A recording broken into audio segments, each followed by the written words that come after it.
46 के बाद ले लिए थे।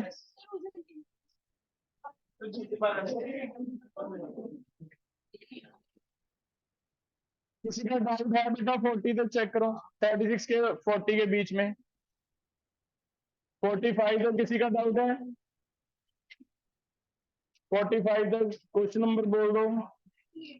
38 कर रहे हैं।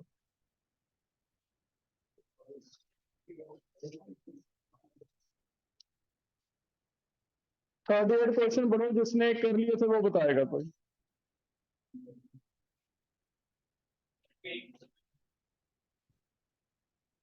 थर्टी एट इज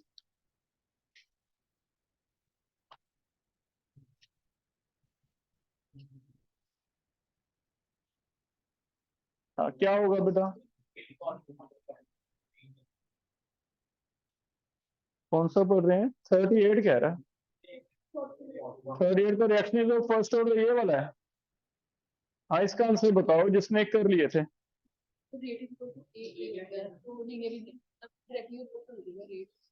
तो कौन सा आंसर आ जाएगा? चेक करो, ये rate is linearly related to concentration of reactant. Rate is equal to k, concentration power क्या है? 1।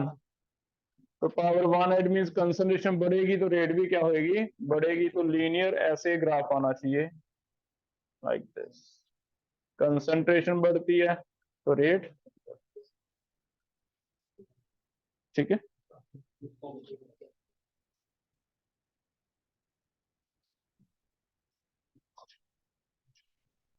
नेक्स्ट,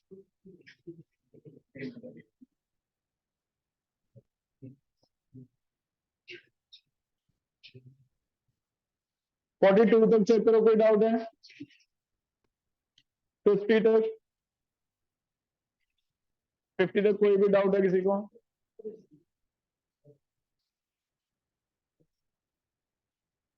55 तक, 51, 51 पढ़ो।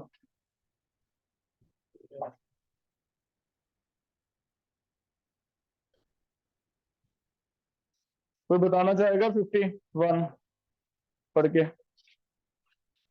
के देखो, किसी ने किया हो, सिंपल क्वेश्चन ही है। प्रदीप बढ़ना बेटा, 51 कैसे होगा? सेकंड ऑर्डर के लिए क्या फॉर्मूला आएगा? Rate is equal to k concentration की पावर 2। मेरे ख्याल में दो चीजें गिवन है, एक नहीं गिवन है ना। तो 51 लिख लो। हमारा फॉर्मूला रहेगा rate is equal to k concentration power 2। Check करो, आपको रेट गिवन है 9.1 इंटू 10⁻⁻6। कंसंट्रेशन गिवन है, के निकालना है 0.01 का स्क्वायर, ठीक है। नेक्स्ट देखो, एलिमेंट्री रिएक्शन का टॉपिक स्टार्ट हो रहा है 53 से। 53 से 60 तक चेक करो, कोई भी डाउट है?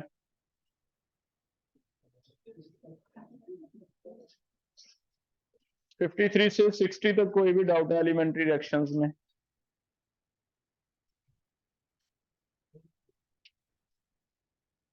ठीक है। ऑर्डर एंड मॉलिक्यूलरिटी में 66, 62, 65, 62, 65, 66, 70 तक देखो, कोई और डाउट है? 70 तक कर रहे हैं, पहले 62 कर रहा हूं। मॉलिक्यूलरिटी के लिए कौन सा गलत है? पढ़ के देखो, कोई बताना चाहता है मॉलिक्यूलरिटी के लिए कौन सा आंसर है? ये there is no difference between order and molecularity, गलत है। एक्सप्लेन करोगे क्यों गलत है? क्योंकि कॉम्प्लेक्स रिएक्शन के लिए गलत है, एलिमेंट्री के लिए तो ठीक है, सही है, लेकिन कॉम्प्लेक्स रिएक्शन में गलत है। कॉम्प्लेक्स रिएक्शन के लिए मॉलिक्यूलरिटी नॉट डिफाइंड है। ऑर्डर हम लिखते हैं स्लो स्टेप से, सिर्फ स्लो स्टेप की मॉलिक्यूलरिटी तो मान सकते हैं, ऑर्डर के इक्वल होगा, बाकियों की नहीं होगी, ठीक है। बाकी स्टेटमेंट पढ़ लेते हैं एक बार। 62 में ए कैसे सही हो गया? Number of molecule of reactant taking part in single step chemical reaction, ठीक है।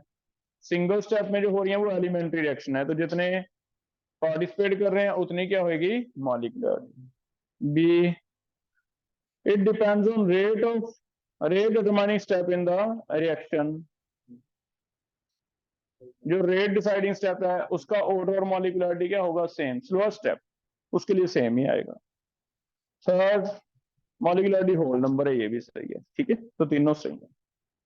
तो 62 का आंसर हमारा बन गया, जो रॉन्ग है डी, ऑर्डर मे बी और may not be equal to molecularity.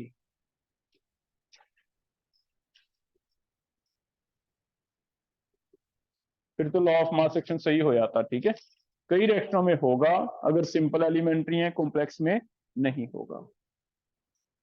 आगे कर रहे हैं 65। 65 is the rate is govern by the expression. Order से बताना है बस, एसीटोन का बना है, एच का बना है, तो ऑर्डर कितना आ गया?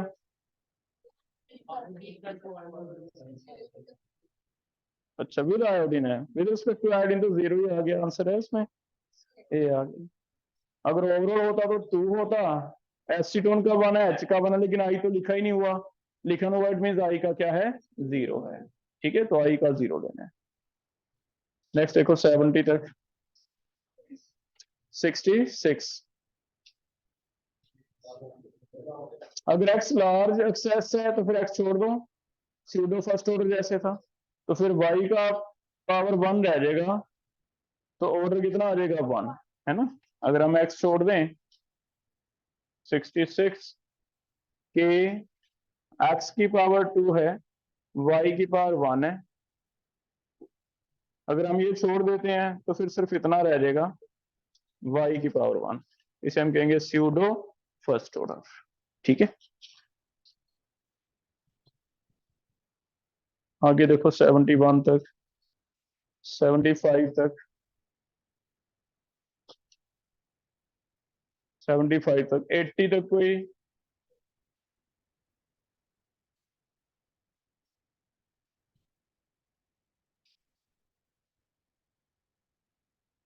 80 तक कोई? 75 याद ही करना है, अमोनियम नाइट्राइड का डिकम्पोजिशन क्या होता है? First order. ये भी फर्स्ट ऑर्डर में ऐड कर लो, है ना, इसमें मैंने बुकलेट में लिखी हुई है कई रिएक्शंस। और कोई 80 तक? 90 तक चेक करो।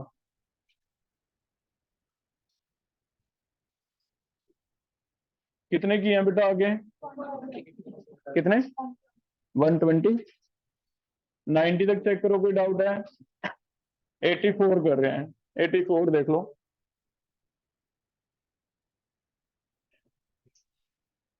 84 इज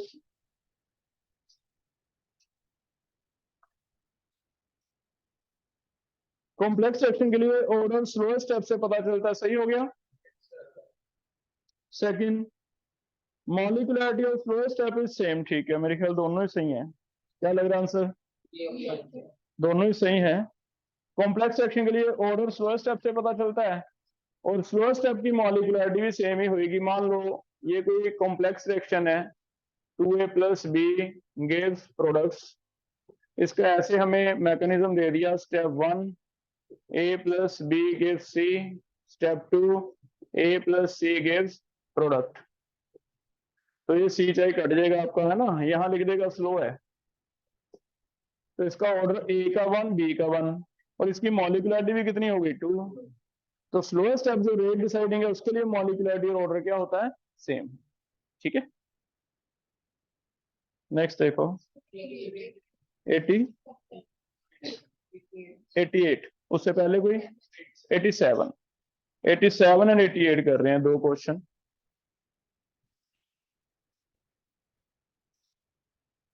पहले 87 कर रहे हैं। 87 इज, कौन बताएगा बेटा? सर्शन पढ़ो। जीरो ऑर्डर,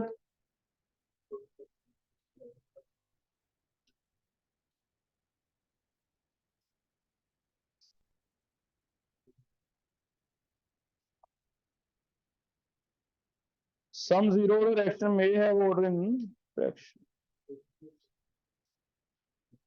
गलत लग रहा है मुझे तो, क्या स्टेटमेंट है पीछे देखो, गलत हो गया ना।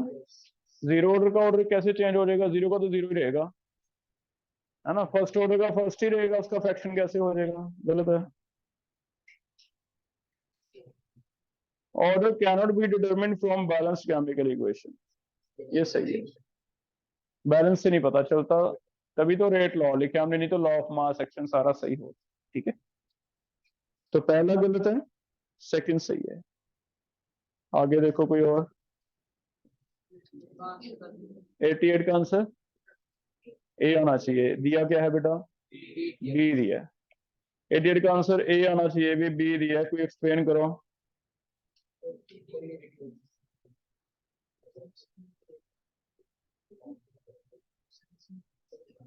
Order and molecularity are different, सही है।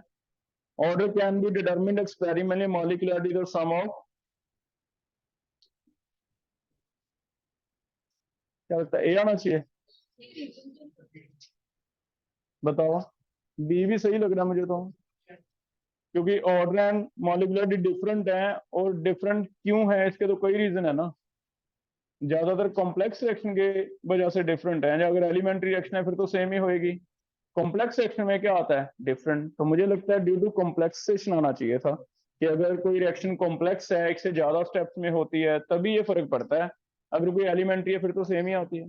तो हमें अगर पूछेगा भी क्यों है एक्सप्लेन करो, तो हम यही एक्सप्लेनेशन देंगे भी सिंपल रिएक्शन है एलिमेंट्री फिर तो सेम ही है, लेकिन अगर कॉम्प्लेक्स रिएक्शन है फिर डिफरेंट हो जाता है ना। नेक्स्ट देखो, 92 तक चेक करो। 91 फ्रैक्शनल ऑर्डर है बेटा, ये फैक्ट है, याद करना है अपने 3/2। ये पीछे बुकलेट में लिखा होगा कहीं, रिएक्शन फ्रैक्शनल ऑर्डर, है ना। H2 ब्रोमीन का 3/2 ऑर्डर आता है, याद कर लो। अगर नहीं भी करना कोई इतना बड़ा इशू नहीं है ना आपको, लेकिन पीछे प्रीवियस ईयर मिल जाएंगे अभी तो, क्योंकि एनसीईआरटी में नहीं दिया, पहले कहीं लाइन लिखी होती थी, है ना। तो याद रह गया तो ठीक है, नहीं कोई जरूरी भी नहीं है, क्योंकि एनसीईआरटी में नहीं लिखा ये। तो फ्रैक्शनल ऑर्डर है जिसका 3/2 आता है, ये इसलिए दे दिया, प्रीवियस ईयर में आपको क्वेश्चन में एक आधा मिल जाएगा, तो याद कर लो, है ना। आगे देखो, differential and integral forms, rate law वाला टॉपिक है, इसमें चेक करो 100 तक, 93 से लेके 100 तक कौन सा बताना है। 93 से 100 तक कोई है, 98, 98 पढ़ोगे सारे।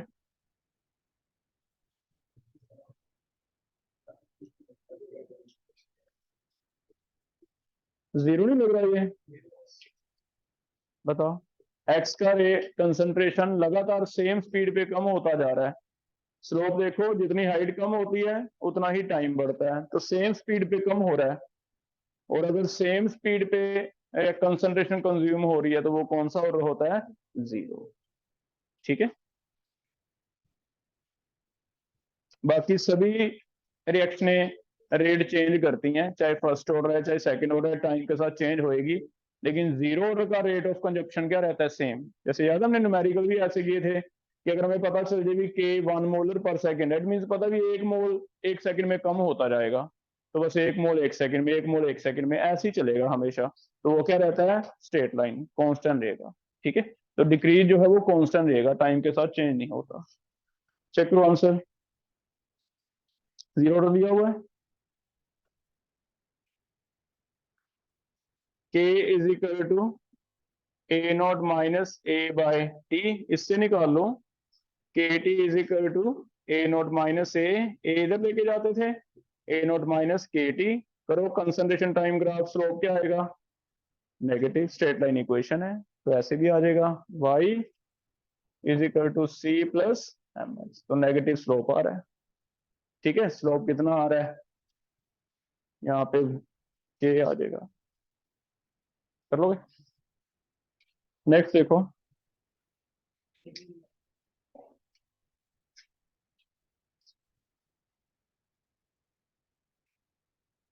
101 तक कोई, 101 कर रहा हूँ। 0.1 से 0.025 हो गया 40 मिनट में, तो के निकाल दो। K is equal to first order है 2.303 डिवाइड टाइम बोलना बेटा कितना है 40 मिनट, लॉग 0.1 से कितना हो गया 0.025, 4 आ गया तो है ना, ये आ गया 2.303 इंटू लॉग 4.6 डिवाइड 40, के आ गया। रेट निकाल दो, रेट इज इक्वल टू कितनी होएगी के ए पावर 1, के हमें पता चल गया 2.303 इंटू 0.6 बाय 40, ए देखा कितनी कंसंट्रेशन कह रहा है 0.01, इसे सॉल्व करके देख, ठीक है। तो कई बार रेट पूछ लेता है आगे, के निकाल के आगे एक स्टेप करना है, रेट इज इक्वल टू के ए की पावर 1, इससे तुम्हारी रेट निकल जाएगी, ठीक है। 101 तक कोई और रह गया बेटा पीछे, आगे करें। 110 तक बताओ कितना, 110 तक कोई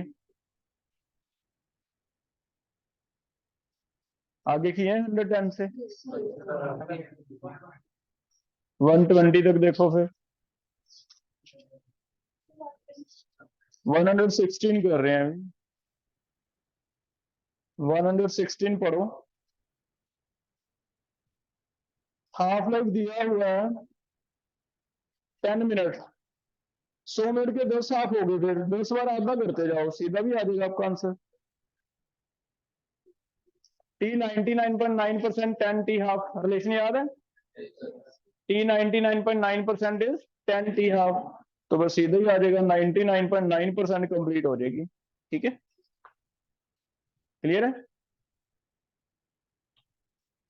तो अगर तो रिलेशन याद है फिर तो सीधा ही आ जाएगा, टी 99.9% हमने याद किया था 10 टी हाफ होते हैं, नहीं तो बार बार 10 बार टी हाफ कर लो, ऐसे कर लो, या फिर टी हाफ से के निकाल लो, 0.693 upon t half is equal to 2.3 by t, t कितना है 100, लॉग ये निकाल लो कितना आएगा, ए नोट अगर 100 लें तो ए देखना कितना है, इसे सॉल्व कर लो, ये कट गया 0.3, ये कट गया 3 आ गया,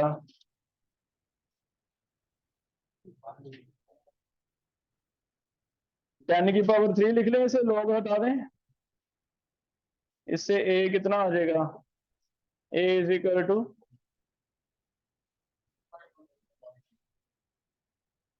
0.1 आ जाएगा, ए 0.1 आ गया, 0.1 बचा मीन्स कितना रेक्ट कर गया 99.9, तो ऐसे कर लो, न्यूमेरिकल से भी हो जाएगा अगर नहीं याद आ रहा तो, ठीक है।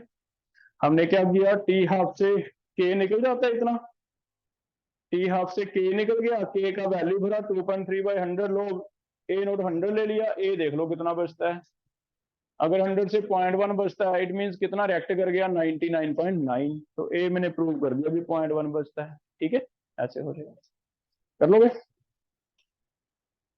आगे देखो 120, अच्छा 120 तक है,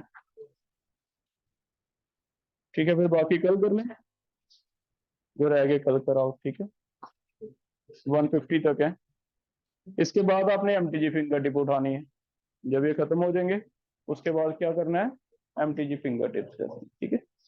उसके बाद क्या करना है, जिसने करनी है एनएसटी उठानी है ना, चैप्टर खत्म नहीं हुआ अभी, अभी स्टार्ट हुआ है, स्टार्ट कैसे हुआ, अभी तो हमने बेसिक से पढ़ लिए भी ये हैं, क्वेश्चन आपको पता चलेंगे जब आप आगे प्रैक्टिस करते रहोगे, पहले बुकलेट करो 150, फिर 100 क्वेश्चन इसमें है एमटीजी फिंगर टिप्स में, पीछे भी क्वेश्चन है एग्जाम्पलर के हैं और हैं 150-200 उसमें है, उसके बाद हायर लेवल करना तो एनएसटी उठा लो, ठीक है। तब तक हमारा सोल्यूशन जो है थ्योरी चलती रहेगी, आप इसको प्रैक्टिस करते रहो बेटा, ठीक है, प्रैक्टिस से आएगा चैप्टर। आगे करें अभी, नेक्स्ट टॉपिक स्टार्ट कर रहे हैं फिर, नेक्स्ट चैप्टर हम स्टार्ट कर रहे हैं solutions,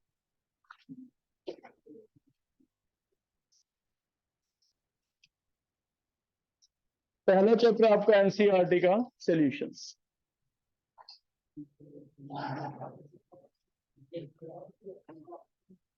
topic name is solution and it's colligative properties.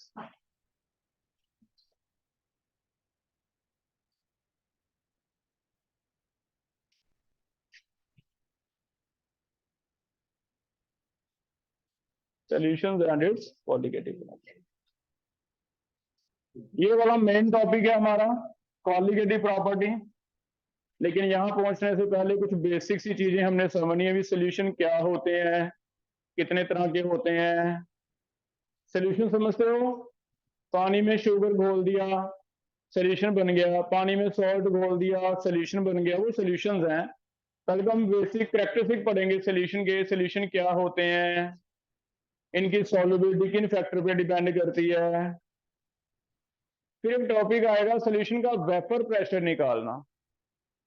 Solution पे पड़े पड़े धूप में सूख जाएगा पानी, है ना, पानी के वेपर बनते जा रहे हैं तो उसका वेपर प्रेशर होता है। जब वो वेपर प्रेशर निकल जाएगा, उस वेपर प्रेशर से हमारी ये प्रॉपर्टीज है इसकी सारी रिलेटेड है, क्वालिटेटिव प्रॉपर्टी। मीन 3 पार्ट है चैप्टर के। फर्स्ट पार्ट इज बेसिक, आपको solution, solubility, factor affecting solubility ये पढ़ाना है। दूसरा हमने इसका वेपर प्रेशर निकालना सीखना है। जो पानी का ग्लास पड़ा है सूखता जा रहा है, इट मींस वेपर बनते जा रहे हैं, वो वेपर प्रेशर कैसे मेजर करना है वो सीखना है, क्योंकि वो वेपर प्रेशर से सारी प्रॉपर्टीज रिलेटेड होंगी। थर्ड पार्ट आएगा कॉलिगेटिव प्रॉपर्टी। ठीक है, तो 3 पार्ट में चैप्टर है। पहला पार्ट हम स्टार्ट कर रहे हैं अभी, बेसिक सा समझ भी सॉल्यूशन कहते किसे हैं। तो जैसे बेटा सॉल्यूशन का मैंने नाम लिया तो हमारे दिमाग में एक पिक्चर बनती है, अभी पानी का ग्लास है, बीकर है, जिसमें आपने सॉल्ट घोल लिया, शुगर घोल लिया ना पानी में। तो कोई नमक घोल लो पानी में, शुगर घोल लो पानी में, इसे हम जनरली सॉल्यूशन कहेंगे। यहाँ पे डस्ट, अगर हम मिट्टी घोल दें, सिलिका पानी में, तो इसे हम सॉल्यूशन नहीं कहेंगे, क्योंकि यहाँ जो सॉल्यूशन चैप्टर का मीनिंग है हमारे लिए, वो मीनिंग है सॉल्यूशन एक्चुअली ट्रू सॉल्यूशन का मीनिंग है। ट्रू सॉल्यूशन होते हैं, वह ट्रू उसने नहीं लिखा, हम इस चैप्टर में अंडरस्टूड करके चलेंगे भी। ट्रू का मतलब है ऐसे सॉल्यूशन जिनमें हमें सिर्फ सॉल्वेंट क्लियर दिखाई दे, सिंगल फेज दिखाई दे, हमें ना पता चले कि उसमें कुछ और भी ऐड किया है, नहीं, हमें पानी ही लगे। इमेजिन कि आपका एक गिलास में, मैं ये बोतल है, इसमें पानी रख दूं और एक में अच्छी तरह नमक घोल के फिल्टर करके फिर पानी डाल दूं, तो क्या देखने से आपको पता चलेगा कि इसमें नमक है? ये चीज होनी चाहिए, उसे मैं यहाँ पढ़ा रहा हूँ, उसे मैं सोल्यूशन कह रहा हूँ। तो जनरली इसे ट्रू सोल्यूशन बोला जाता है। बाकियों को सोल्यूशन नहीं बोला जाता, जिनमें कुछ दिखाई देता है उनमें आगे टॉपिक्स आते हैं। एक होता है कोलाइडल सोल्यूशन, एक होता है सस्पेंशन। अगर सॉल्यूट पार्टिकल आपको विजिबल होने लग जाए, थोड़ा सा बड़ा हो जाए कोलाइडल, बहुत ही बड़ा हो जाए, इतना बड़ा गया थोड़ा टाइम पढ़ा रहे वो नीचे बैठने लग जाए, पार्टिकल हैवी है, उसे कहते हैं सस्पेंशन। वो हमने नहीं लेने। हमारा चैप्टर जो चलेगा, जब भी वो सोल्यूशन बोलेगा तो मान के चलना ट्रांसपेरेंट वाला, हमें सिर्फ क्या दिखना चाहिए, पानी, उसे हम सोल्यूशन कर। ठीक है।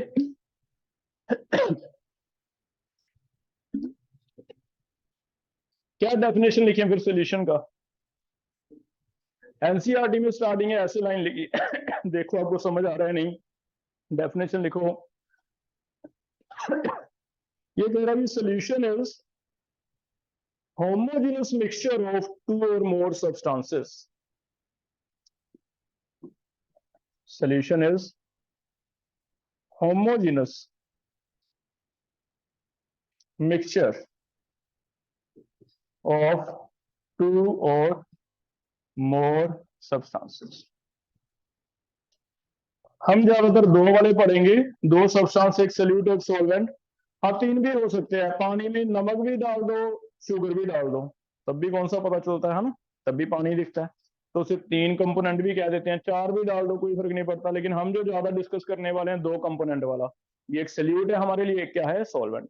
उससे रिलेट करेंगे इसकी प्रॉपर्टीज क्या है। क्लियर? होमोजेनस वर्ड पे आते हैं। होमोजेनस में ये सारी चीजें छुपी हैं जो मैंने आपको बता दी। ट्रांसपेरेंट होना चाहिए। अगर आप नेकेड आई से देखते हो, आपको सिर्फ सॉल्वेंट दिखाई दे, सोल्यूट का ना पता चले। पानी में नमक डाला या नहीं टेस्ट करके तो पता चले, वैसे ना पता चले, तब वो क्या है, होमोजेनस। तो अगर पूछता है होमोजेनस वर्ड का क्या मीनिंग है, होमोजेनस की क्या प्रॉपर्टी है, तो हम कहेंगे होमोजेनस उसे कहा जाता है जिसमें सेम फेज है एंड सेम प्रॉपर्टीज हैं,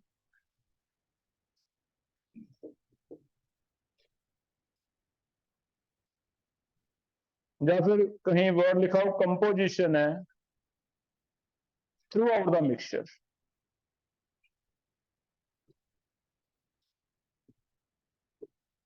पूरे मिक्सचर में से सेम फेज, सेम फेज का मतलब सिंगल फेज है, या तो सारे का सारा आपको सॉलिड दिखे, या सारा आपको लिक्विड दिखे, या सारा आपको गैस दिखे, दो फेजेस ना दिखाई दे।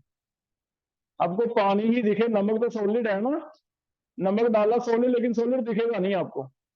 अगर दिख जाता है सॉलिड नमक, फिर वो होमोजेनस नहीं है। जैसे मिट्टी वाले में चेक करना, अगर हम डस्ट बोलते हैं पानी में, रेता थोड़ा सा डाल दिया, क्या लगता है हमें क्लियर दिखेगा सोल्यूशन, दिखेंगे सॉलिड वाले है ना, फील होंगे, तो वो दो फेजेस है, हेटेरोजेनस है। मिल्क की अगर बात करें, मिल्क में हल्के से फैट के मॉलिक्यूल आप हाथ पे डालो, आपको ऐसे फील होगा कुछ अलग से, अलग से फील हो रहा है, मीन्स पानी नहीं है, साथ में सॉलिड भी है, दो फेजेस हैं, दो फेजेस है तो नहीं, होमोजेनस नहीं। एक सिंगल फेज आपको फील हो, या तो लिक्विड दिखे, या सॉलिड दिखे, या गैस दिखे, उसे हम क्या कहेंगे, होमोजेनस मिक्सचर, वो सोल्यूशन। ठीक है, क्लियर। दूसरी बात, प्रॉपर्टी सेम है। प्रॉपर्टी सेम का मतलब पानी का ग्लास, नमक घोल दिया, टेस्ट जैसा ऊपर से सिप लेके आए वैसा ही बॉटम से आए, वैसा ही मिड से आए, ऐसा ना हो भी नमक कहीं ज्यादा आए कहीं कम आए।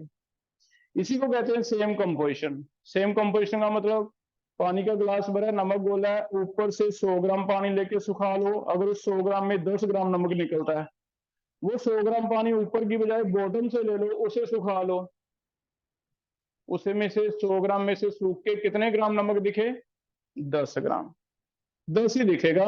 इसका मतलब कहते हैं हर जगह जो इसकी डेंसिटी है, जो कंपोजिशन है, वो क्या है, सेम। तभी तो हम कहते हैं ना बेटा कि मोलैरिटी इसकी 1 मोलर है। अंडरस्टूड हो जाता है, 1 लीटर में हमेशा 1 मोलर है, चाहे वो 1 लीटर ऊपर वाला है चाहे वो नीचे है। तो वो क्वेश्चन हमारे मोलैरिटी नॉर्मेलिटी वाले तभी होंगे अगर ये चीज है, कंपोजिशन क्या है, सेम।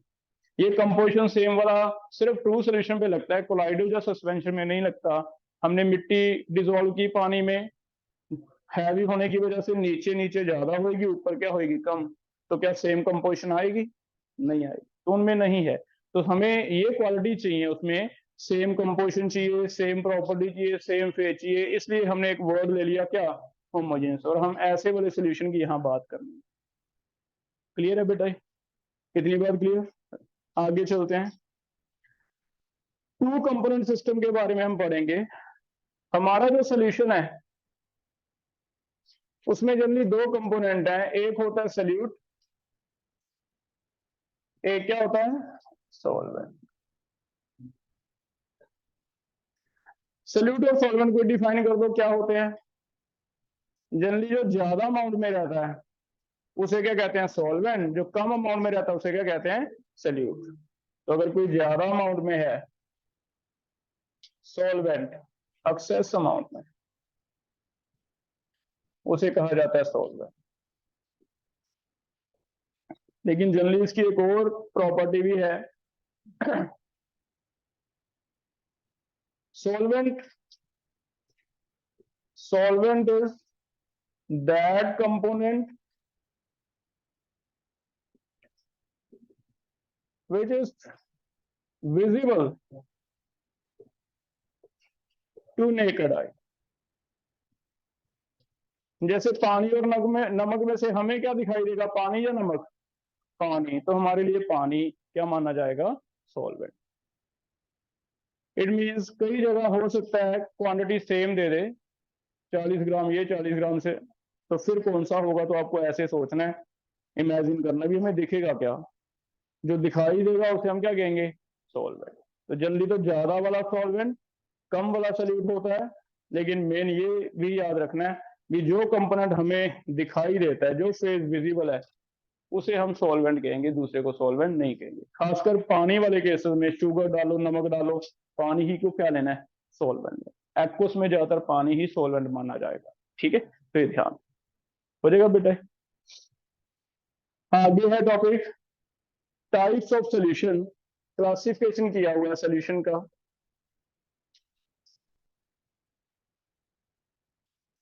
दो तरह की क्लासिफिकेशन है, पहला है depending upon solute and solvent phase. Phase कौन सी है, सॉलिड है, लिक्विड है, गैस है, इसके बेस पे। और दूसरा क्लासिफिकेशन है डिपेंडिंग अपॉन सॉल्युबिलिटी।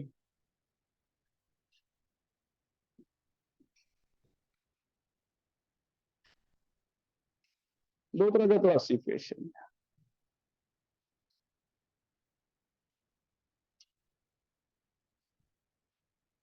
पहला उसने डिपेंडिंग अपॉन फेज दिया हुआ है सॉल्यूट की और सॉल्वेंट की। फेज हमारे पास तीन ही तरह की है, या तो सॉलिड है, और कौन कौन सी होती है फेज, लिक्विड या गैस, तीन तरह की हैं।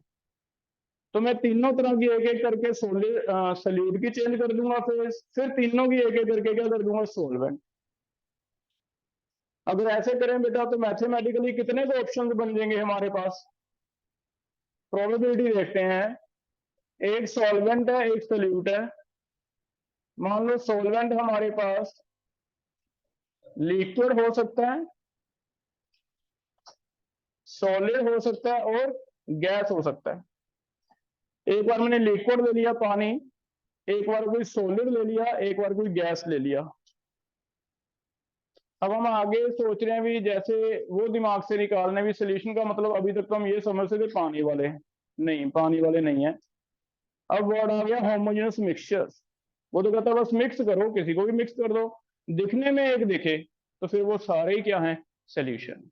तो यहाँ वो हमें और ज्यादा अच्छी तरह सोचने के लिए कह रहा है, भी सिर्फ इतना ना सोचो पानी वाले नहीं, क्योंकि आपको वर्ड आगे लिखना पड़ा होमोजेनस मिक्सचर, तो मिक्सचर तो जो मर्जी मिलाओ आप। तो इसका मतलब हम सॉल्वेंट कोई भी ले सकते हैं, सिर्फ पानी नहीं, लिक्विड नहीं, सॉलिड भी ले सकते हैं, गैस, उन्हें भी हम बस मिक्सचर को, आज ये मान के चलो भी मिक्सचर को कह रहे हैं सोल्यूशन। ये चीज निकाल दो दिमाग से जो हमारे पहले बैठी हुई है कि सोल्यूशन का मतलब पानी नहीं, सोल्यूशन का मतलब कोई भी मिक्सचर ले लेंगे, होमोजेनस हो बस। तो उसमें तीन तरह के फेज हो सकते हैं, लिक्विड, सॉलिड, गैस। सोल्यूट भी तीन तरह के हो सकते हैं। तो मान लो मैं पहले लिक्विड सॉल्वेंट लेके उसमें सोल्यूट, तीन ऑप्शन है मेरे पास, एक बार सॉलिड डाल दूं, ऐसे बताओ कितने केस बन सकते हैं, तीन बन जाएंगे। एक बार सॉलिड, एक बार लिक्विड, और एक बार गैस।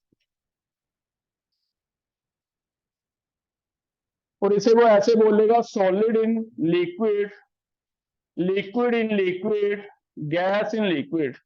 जब वो बोलता है ये सोल्यूशन बताओ गैस इन लिक्विड से क्या मतलब समझते हो, तो तुम पहले सोच लेना भी जो पहले बोला है वो सोल्यूट है, जो बाद में बोला वो क्या है, सॉल्वेंट। अगर मैं बोलता हूँ गैस इन लिक्विड तो तुम समझो भी गैस सोल्यूट है, लिक्विड क्या है, सॉल्वेंट। तो ऐसे बोला जाए। ऐसे फिर लिक्विड के लिए तीन बन गए, कोई बता सकता है कितने तरह के बनेंगे टोटल, 9 टाइप के बनेंगे। तीन ये हो गए, सॉलिड को लेके तीन कौन कौन से हो जाएंगे फिर से, सॉलिड इन सॉलिड, और लिक्विड इन सॉलिड, या फिर गैस इन सॉलिड। 6 हो गए बेटा ना। आगे और भी तीन बन जाएंगे, गैस लेके भी तीन बन जाएंगे, 7 8 9, solid in gas, liquid in gas, gas in gas. ठीक है, ऐसे हो जाएगा, एनसीईआरटी देना,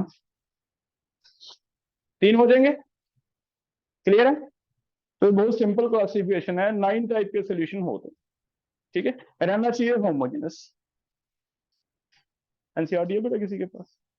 अब इसमें हमें क्वेश्चन कैसे आता है, बोर्ड का सिंपल 1 नंबर का क्वेश्चन आ जाएगा, मैं तुम्हें दे दूंगा कि बेटा ये मेरे पास सोल्यूशन है, मैंने तुम्हें दे दिया कि हमारे पास सोल्यूशन है सॉल्ट इन वाटर। आपको कोई टाइप बतानी है इसकी कि इनमें से कौन सा है, तो पहले तो आप ये सोचो कि पहले लिखा है सल्यूट है, बाद में लिखा क्या है सॉल्वेंट। फेज देखनी है बस, सोल्ट क्या फेज में एग्जिस्ट करता है, सॉलिड। वाटर लिक्विड, तो हम कहेंगे क्या होगा, सॉलिड इन लिक्विड। क्या ऐसे दिमाग चलेगा थोड़ा सा? आपको सोचना होगा भी ये रूम टेम्परेचर पे हमें कैसे दिखता है, ठीक है। होमोजेनस वो बनाएगा, उसकी चिंता है कैसे बनाएगा, आपको ये नहीं सोचना भी बनेगा या नहीं बनेगा। मैं आपको दे रहा हूँ कि होमोजेनस मिक्सचर्स हैं ये, आपको तो सिर्फ ये सोचना है कि किस तरह का सोल्यूशन होगा, ठीक है। और एग्जांपल देखते हैं, एनसीईआरटी वाली लिख रहे हैं ज्यादातर। सेकंड एग्जांपल है ऑक्सीजन इन वाटर। अपना अपना लिखो पहले, फिर डिस्कस करेंगे। क्या याद आ रहा है आपको भी, ऑक्सीजन गैस है, सॉलिड है या लिक्विड है, क्या होगा, इथेनॉल इन वाटर। फोर्थ इसमें दिया हुआ है ग्लूकोज इन वाटर। फिफ्थ इसमें दिया हुआ है हाइड्रोजन इन प्लेडियम। सिक्स दे रखा है amalgam of mercury with sodium. Amalgam of mercury with sodium.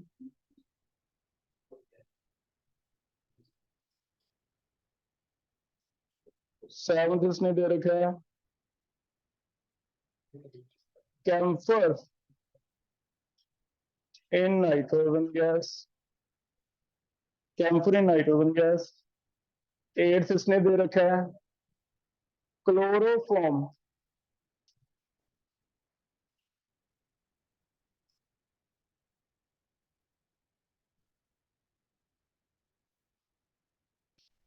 Chloroform in air. Ninth दे रखा है एयर खुद, mixture of nitrogen and oxygen. Air की जगह यहाँ पे हो सकता है ऐसे लिखा हो nitrogen. Chloroform in nitrogen, glucose in water.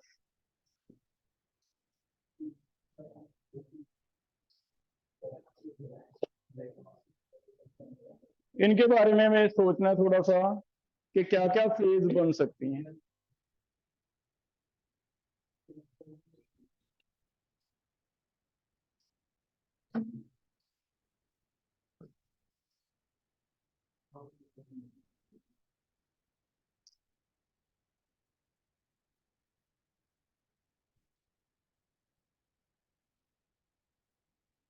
पहला कोई बताओ, ऑक्सीजन इन वाटर के लिए हैंड रेज करो। गैस इन लिक्विड, पहला लिख रहे हैं बेटा gas in liquid.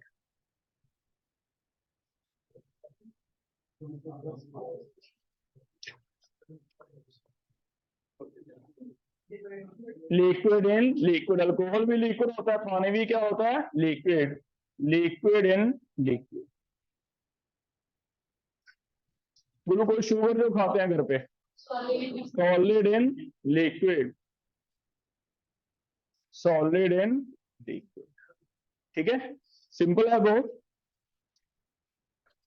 Hydrogen in Palladium, gas in solid. Palladium metal है, सॉलिड होता है, पोरस होता है, उसकी पोर्स में क्या एंटर हो जाता है हाइड्रोजन। हमें तो प्लेडियम ही दिख रहा है, दिखाई प्लेडियम ही देता है, तो हमारे लिए एक ही फेज दिख रही है प्लेडियम, वो क्या है फिर होमोजेनस, ठीक है। तो gas in solid. Next amalgam of mercury in sodium, liquid in solid. Amalgam mercury क्या होता है liquid, liquid in solid. Sodium में मिलाया आपको हार्ड ही दिखेगा, सोडियम अमेलगम, इसे कहते हैं लिक्विड इन सॉलिड।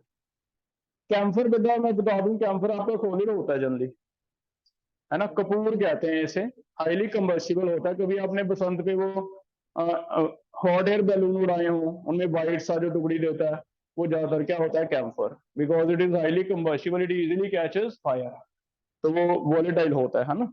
तो solid in gas, solid in gas. Chloroform liquid होती है रूम टेम्परेचर पे, क्लोरोफॉर्म आपको लिक्विड बोतल में रखी मिलेगी, तो क्या होगा, liquid in gas, liquid in gas. Air दो ही गैसेज हैं, तो गैस इन गैस। ठीक है, हो जाएगा।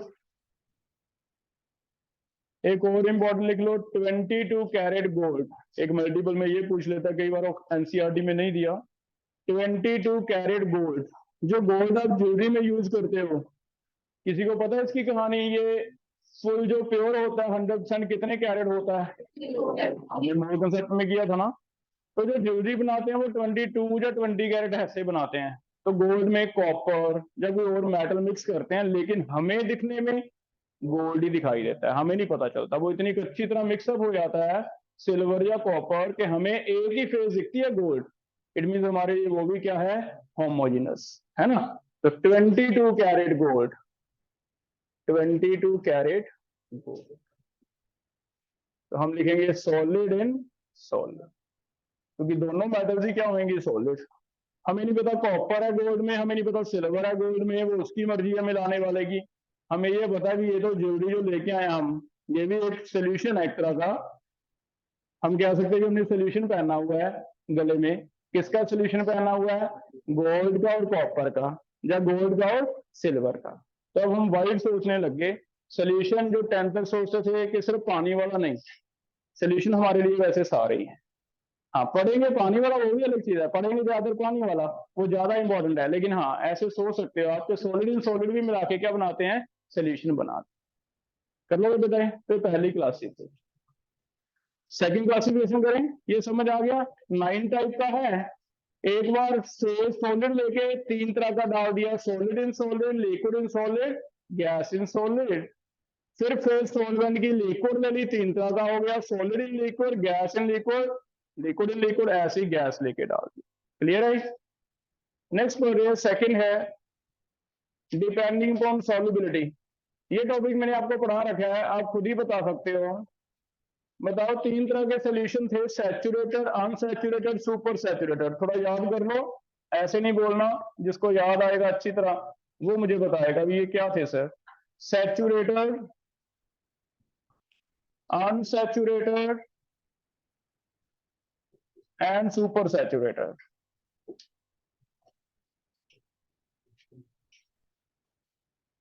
जिसको अच्छी तरह याद आ रहा है वो मुझे हैंड रेज करके बताएगा। डेफिनेशन लिखना है हमने। Main thing is saturated. Solubility product वाले टॉपिक में मैंने आपको समझाया था इक्विलिब्रियम में, सैचुरेटेड। यस,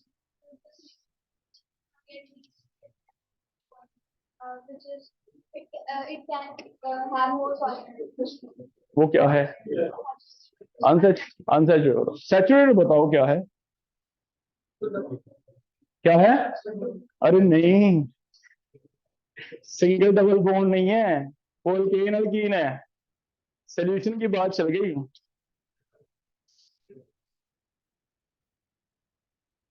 कोई भी बताओ यार, इतना इजी टॉपिक है, बताओ सैचुरेटेड। हाँ बेटा, और नहीं ऐड होता, एक सॉल्वेंट लिया, उसमें मैक्सिमम अमाउंट सोल्यूट की जितनी हो सकती है घोल दी। एक ग्लास पानी का ले लो, उसमें शुगर डिजोल्व करने लग जाओ, ऐसा तो है नहीं कि 100 किलो डल जाएगी। एक ये बोतल मैंने पानी की ले ली, इसमें हार्डली 400 ml पानी है, 400 ml पानी में अगर मैं शुगर डिजोल्व करूं चम्मच से, कितनी हो जाएगी, 10 ग्राम 20 ग्राम को लिमिट है, ऐसा तो नहीं 100 किलो हो जाएगी। तो एक लिमिट आ जाती है, 20 ग्राम अगर हो गई इसमें, तो 20 ग्राम के बाद आप जितना भी ज्वाइन लगा लेना वो नीचे बैठी रहेगी, घुलती नहीं है। तो ये जब मैक्सिमम अमाउंट घुल गई किसी में, उसे कहते हैं सैचुरेशन पॉइंट आ गया, उसे कहते हैं सैचुरेटेड। इससे पहले जितने भी थे अनसैचुरेटेड, मैक्सिमम घुल गई, लिमिट आ गई और नहीं घुलती, सैचुरेटेड। उससे पहले जितने भी थे अनसैचुरेटेड, कभी कोई स्पेशल टेक्निक लेके स्पेशल कंडीशन देके जितनी मैक्सिमम लिमिट है रूम टेम्परेचर पे आपने कोई जादू कर दिया, उससे ज्यादा डिजोल्व कर दी जादू से, वो क्या हो जाएगा? Super saturated. सुपर सैचुरेटेड जादू से बनेंगे, वैसे नहीं बनेंगे। नॉर्मल क्या बनते हैं? सैचुरेटेड। ठीक है, तो लिखो क्या डेफिनेशन लिखे? Saturated. Saturated is maximum amount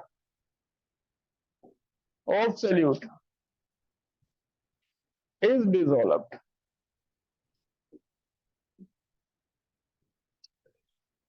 हम ये ना बच्चे अपने दुश्मन समझ लेते हैं और कुछ नहीं है।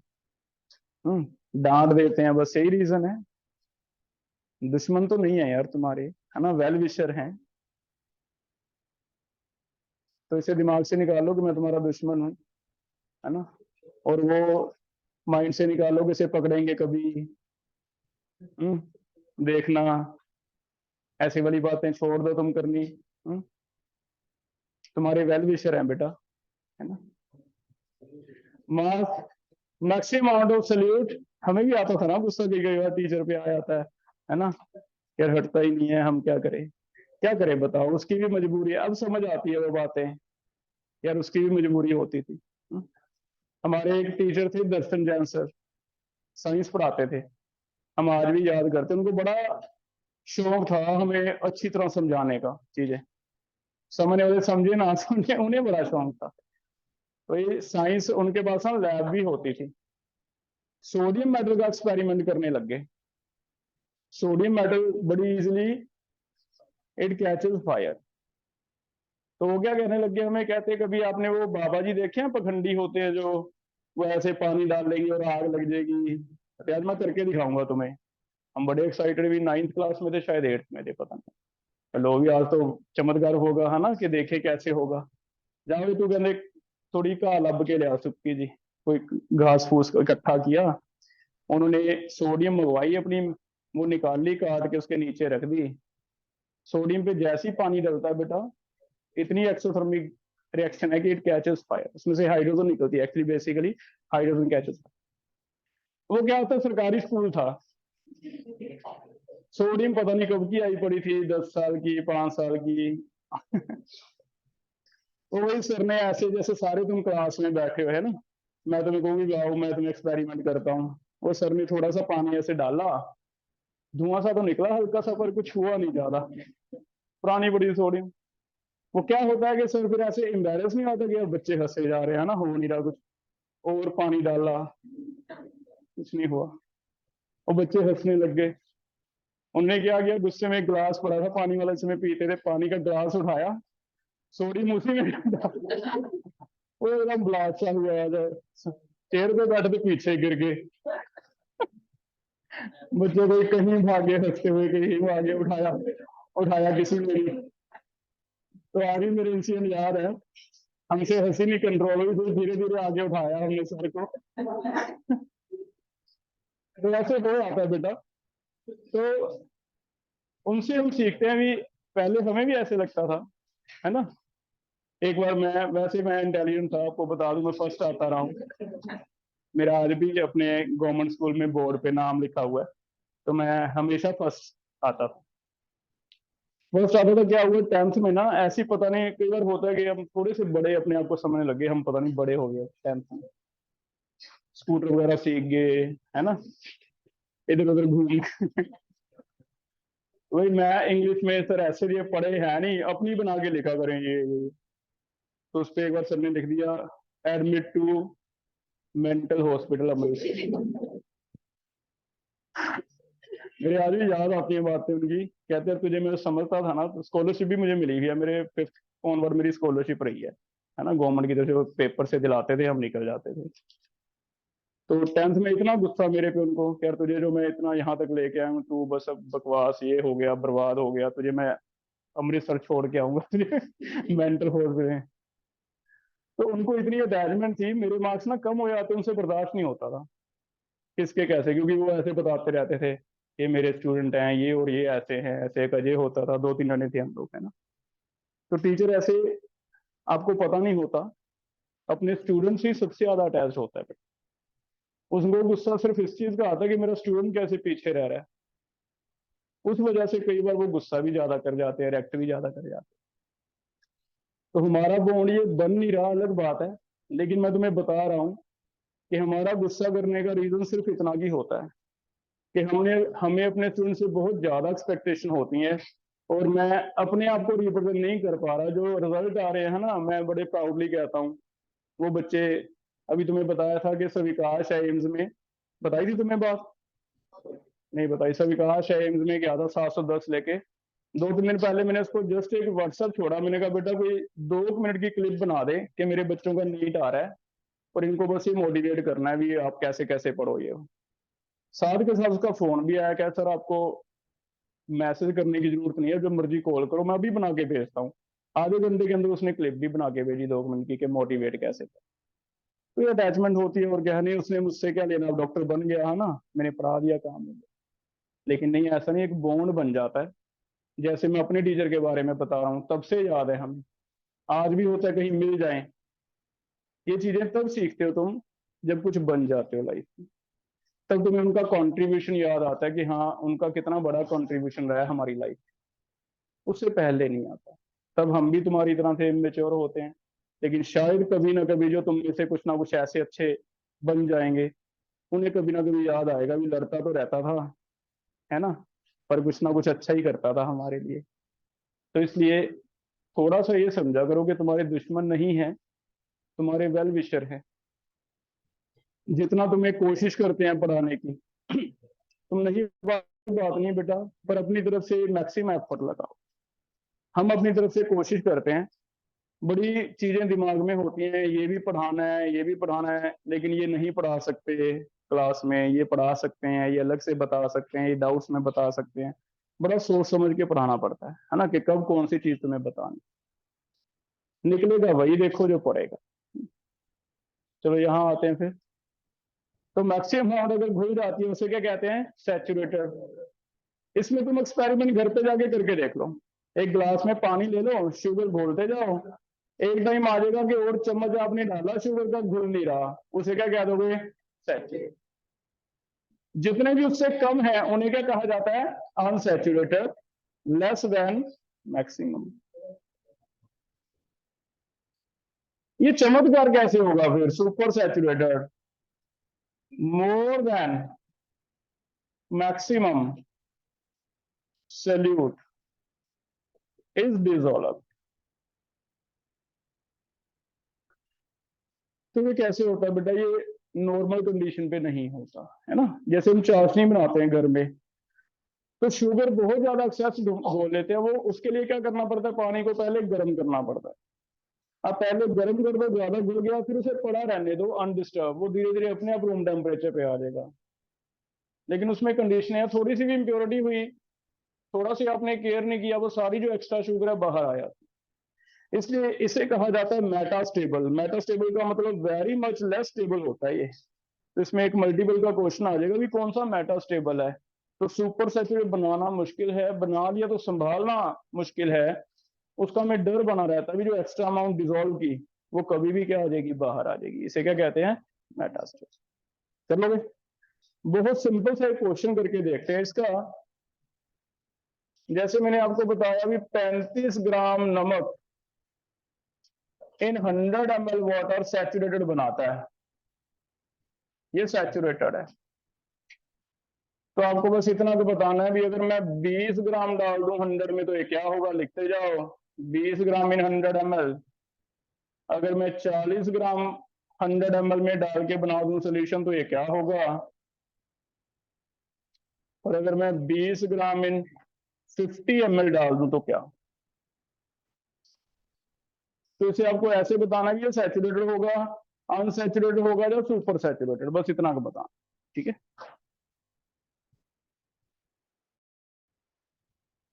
पहले में क्या होगा? लिख दिया अनसैचुरेटेड, क्योंकि लिमिट तो 35 है ना, हमने तो अभी कम डाला है। कम डालने वाला क्या होगा? अनसैचुरेटेड।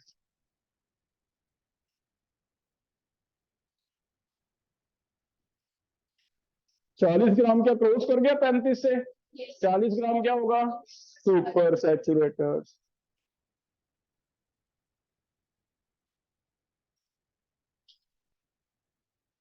ये क्या होगा 20 ग्राम वाला? हाँ ये एक्सप्लेन करो। सुपर होगा, सही बताया तुमने। Last bench.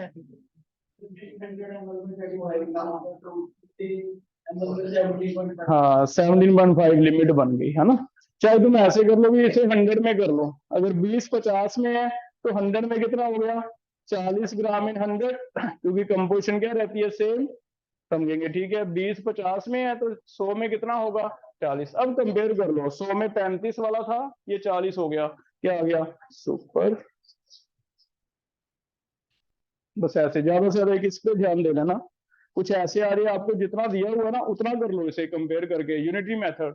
ये 50 में इतना है तो 100 में कितना होगा, उसे कंपैरिजन कर लेना, आपका आंसर कर लोगे। तो आज बहुत ही सिंपल से 2 टॉपिक हमने पढ़े हैं, यहाँ तक कर लो, ठीक है।